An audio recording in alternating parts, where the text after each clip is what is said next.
Hi friends, it's your pal Scott Garibay, and today we are going to talk about my journey with the Runehammer store. The Runehammer store is a physical FLGS in Philadelphia. It is run by Brandish Gilhelm, the gentleman who started Index Card RPG, the gentleman who is responsible for bringing Crown and Skull to the world. I think he had some collaborators on that one. I didn't know this. He printed Runehammer printed EZD6, right? So a different gentleman wrote it, but Runehammer Games made it happen, brought it to the world, was able to send it to the printers, because that's a whole thing. That is brutally difficult doing it for the first time. But when you've done it before, you're just like chickity chick, clickety click, click, do what we did before, right? And it's not easy, right? And he has published many books. He knows how to publish, right? Which I think is really fascinating. So he also knows, actually, what's really wild is he can also do art. Getting sidetracked here. Let's get into what today's video is. So at the Runehammer store at the Philadelphia physical FLGS, I played in a one-shot. Now, I call one-shot singular sessions. That's a different subject. But I played in this singular session, and it was D&D train heist with Katie. So Katie is the dungeon master. Katie is an employee of the Runehammer store. She's also a spectacular dungeon master, and she is a professional dungeon master. I paid $50 for one person, me, to play in that game for one session. $50 per person per session, right? I have never paid a dungeon master in my entire life. So this was a self-contained story. It was all in one, as known colloquially, one shot. And so basically it was a one shot. And so what I'm going to do now is I'm going to tell you the story. Okay, so just so you're aware, this is spoiler filled, right?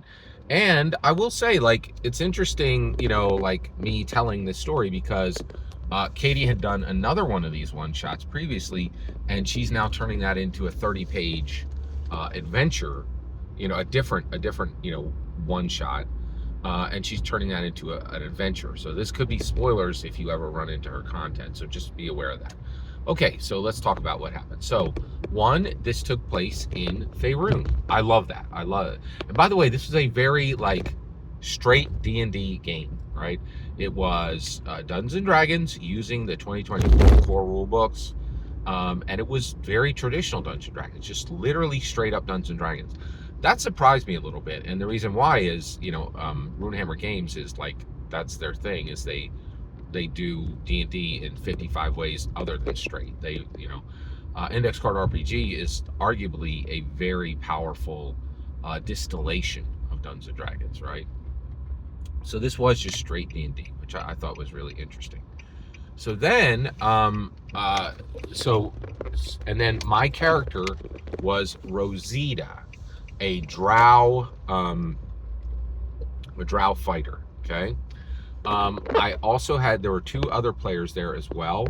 One was a dwarf bard, and the other was a sorcerer, and I believe it was an elf sorcerer, okay? All right, so those were the characters. So we are riding on horses across the plains of Faerun, and we're riding toward a train that has recently appeared in Faerun. All right, and I thought this was very interesting. Katie was like, okay, so here's this train. So here's how a train works in D&D. So basically, she said it's a train, but what it's doing is it's magically laying track in front of itself automatically, right? And then the track is retrieved off the back, and then magically appears in the front. So it has an amount of track underneath of it that is as long as itself, plus another length of itself, right? And to be clear, the track is pulled up and then magically appears at the front, But this cuts, this literally cuts the land, right? Like there's markings, like there's essentially like a scarification of the land when this happens. So there's ecological damage. This shocked me, right? So I'm the farthest thing you could. I'm an anti-environmentalist. I'm like let the world burn. I was really down for Vivek Ramaswamy, and he was like drill frack. So like there was something at the end, but like I'm just like burn the earth. Like I despise environmentalism, right? Like I just really hate it. I feel like it just makes the world worse. And so it was just, and I kept my tongue. I was like, okay, like the ecological damage to favorite. I was very dismissive of this, but one, when we come to a table, there's a social contract. It's not the place to mock someone's political beliefs in game, right? Like in the middle of the experience. Of course, we weren't in a game. In the middle of the experience, right? So I held my tongue, right? I'm like ecological damage, eye roll, right? So this train is cutting this swath across Faerun. And where are we in Faerun? Well, we were in a real place. We were just a little bit north of Baldur's Gate, which I thought was really cool. So I love that this was happening in a real D&D setting. We were using real D&D character sheets, using real D&D, rule books. It was really cool. It was great, all right? And so at this point, the first thing we need to do is we need to get off of these horses and get onto this train, right? And by the way, we've been sent on this train with 3 goals. We've been sent by a local, we've been sent by multiple parties who saved up to send us, and they want the following. There is a gnome wizard on the train who's been kidnapped. We're to find him and return him. We are specifically there to get a hold of magic items that are on this train, and we're here to find the power source of the train. So we've been tasked.